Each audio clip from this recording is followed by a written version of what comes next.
Question number 7 है the equation of the plane passing through the point 1 to -3 and perpendicular to the planes 3x + y - 2z = 5 and 2x - 5y - z = 7।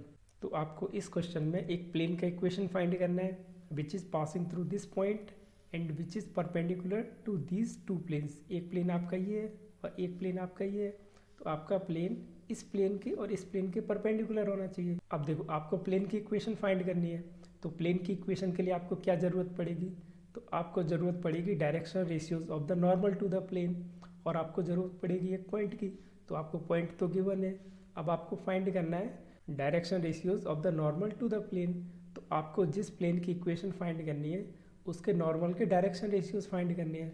अब देखो इस plane की equation given है, तो इस plane के normal के डायरेक्शन रेशियोज क्या है, तो इस प्लेन के नॉर्मल के डायरेक्शन रेशियोज है आपके 3, 1, -2, और इस प्लेन के नॉर्मल के डायरेक्शन रेशियोज क्या है, वो है आपके 2, -5 और -1।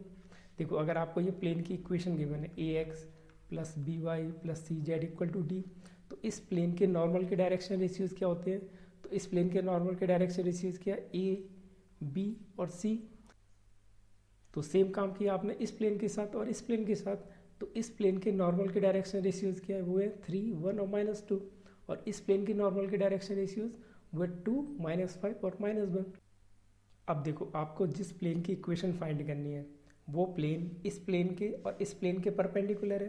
तो इन प्लेन्स के नॉर्मल के डायरेक्शन रेशियोज और जिस प्लेन की आपको इक्वेशन फाइंड करनी है उसके नॉर्मल के डायरेक्शन रेशियोज परपेंडिकुलर हो जाएंगे। अब देखो इस प्लेन के नॉर्मल के अलॉन्ग वेक्टर क्या हो जाएगा, तो मैंने इसको नाम दे दिया वेक्टर n1। तो वेक्टर n1 क्या हो जाएगा, वो जाएगा आपका 3i + j - 2k, और इस प्लेन के नॉर्मल के अलॉन्ग वेक्टर क्या हो जाएगा, वो हो जाएगा आपका vector n2, 2i - 5j - k। तो आपको जिस प्लेन की इक्वेशन फाइंड करनी है उसके नॉर्मल के अलॉन्ग वेक्टर, तो उसके नॉर्मल के अलॉन्ग वेक्टर क्या हो जाएगा, वो हो जाएगा आपका n1 × n2, any vector which is perpendicular to n1 and n2। तो n1 और n2 के परपेंडिकुलर कोई वेक्टर वो क्या हो जाएगा, वो इस फॉर्म में हो जाएगा आपका n1 × n2।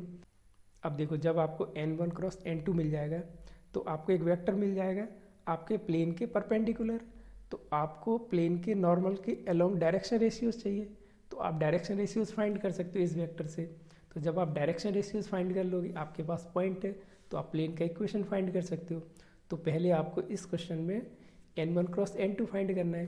तो आपका वेक्टर n हो जाएगा ये, देखो n1 क्या है, वो है 3i + j - 2k, n2 है आपका 2i - 5j - k। तो आपका n1 × n2 वो हो जाएगा आपका i j k, ये हो जाएगा आपका 3, 1, -2, 2, -5 और -1। वेक्टर n हो जाएगा ये -11i - j - 17k। तो अब आपको इस प्लेन के नॉर्मल एक वेक्टर मिल गया, तो इस प्लेन के नॉर्मल के डायरेक्शन रेशियोज क्या हो जाएंगे, तो इस प्लेन के नॉर्मल के डायरेक्शन रेशियोज हो जाएंगे ये -11, -1 और -17।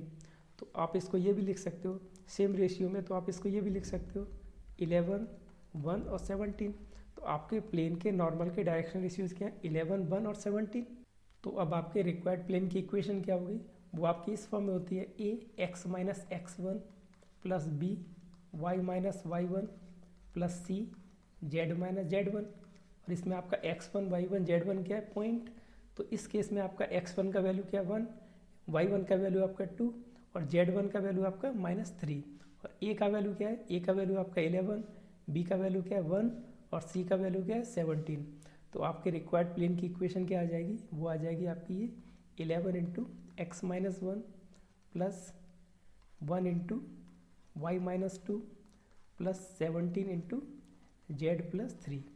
तो ये हो जाएगी आपकी 11x + y + 17z + 38 = 0।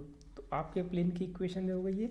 तो आपका कौन सा ऑप्शन करेक्ट हो जाएगा, तो आपका ऑप्शन हो जाएगा ये option number 3, 11x + y + 17z + 38 = 0।